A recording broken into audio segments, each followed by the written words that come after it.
ان کا کنیکشن کہاں سے تھا؟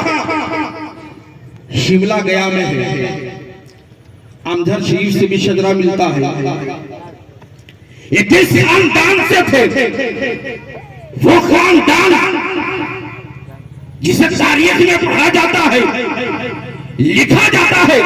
حضرت عثمان غنی رضی اللہ تعالیٰ عنہ جو مجموع البحرین ہے، سرکار کے دو صاحبزادی ان کے اقدم آئی جن کو مجموع البحرین نے علامہ جلال الدین سیوطی نے بھی لکھا ہے، اسماعیل حقی نے بھی لکھا ہے۔ جو مجموع البحرین ہے انہی کے خاندان کے چشم و چراغ ہے۔ جب آئے اسلام کی تبلیغ و ارشاد کے لیے کھٹکل بہار کی وہی پاک سرزمین ہے، اور جو اس پاک سرزمین پہ آئے تو منصب امامت پر فائز رہے، اور جب منصب امامت پر فائز رہے حال یہ تھا کبھی کشف کا عالم تھا، کبھی کیفیت ہو جاتی تھی، کبھی وجدانی کیفیت ہو جاتی تھی۔ پوچھو ان بزرگوں سے، لوگ جاتے تھے اکتساب فائز کرتے تھے، اکتساب فائز کرنے کے بعد وہ یہ کہتا تھا کہ میرا بیل بھلا گیا ہے، تو آنکھوں کو بند کرتے تھے اور کہتے تھے جاؤ جاؤ مشرق کی طرف ڈھونڈ لو، کبھی وہ کہتے تھے مغرب کی طرف ڈھونڈ لو، کبھی وہ کہتے تھے شمال کی طرف ڈھونڈ لو، کبھی وہ کہتے تھے جنوب کی طرف ڈھونڈ لو، کبھی کوئی بیمار آیا تو شفا کلی ملی ہے۔ کیا وجہ ہے؟ کیا وجہ ہے؟ کیا ریزن تھے؟ کیا اسباب تھے؟ وہ اولاد غوث اعظم تھے،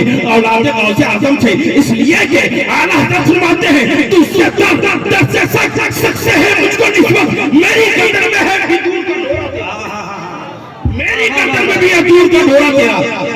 اور ایک تاریخ یہ بھی ملتی ہے 1947 کے وقت تھا، لوگوں نے کہا تھا بلکہ سید ضیاء الحق کا یہ قول ہے کہ اگر کھٹکل بہار اس وقت مصیبت سے بچ گیا تو کھٹکل بہار ہمیشہ عروج ہی پر رہے گا۔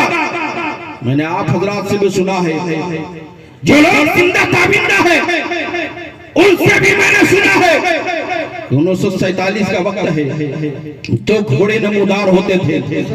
ایک گھوڑا بابا سید سخاوت کے مزار شریف سے نکلتا تھا، دوسرا گھوڑا سید ضیاء الحق کے مزار شریف سے نکلتا تھا، لیکن وہ دونوں گھوڑے کافروں کو نظر آتے تھے، مسلمانوں کو نظر نہیں آتے تھے۔ اور یاد رکھیے اس وقت مسلمانوں اسلام کا بول بالا ہوا، مسلمان کو شکست فاش نہیں ہوئی، یہی کرامت ہے۔ اور یاد رکھیے مولا کائنات فرماتے ہیں ولی کسے کہتے ہیں؟ ولی وہ ہے جو شجرت غرہ کا پابند ہو، ولی وہ ہے جس کو دیکھ کر، جس کا چہرہ دیکھ کر اللہ اور اللہ کے رسول کی یاد، ولی وہ ہے جو عالم ربانی ہوتا ہے، ولی وہ ہے جسے غوث پاک کہتے، اور جسے غوث پاک ولایت کی سند عطا کرتے وہی ولی ہے۔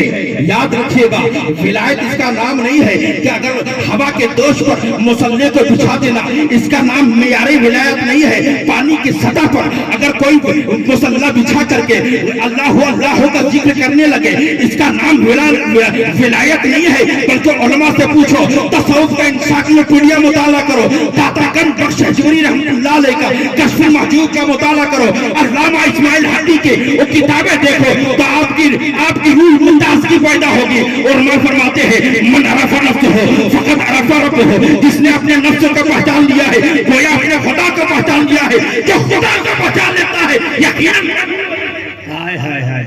وہی ولی ہے۔ یاد رکھیے غوث اعظم رضی اللہ تعالیٰ عنہ کی اولاد ہیں۔ آج ہم نسبتوں کا احترام کرنے والے ہیں، پوری دنیا نبی کی آل کا صدقہ کھا رہی ہے۔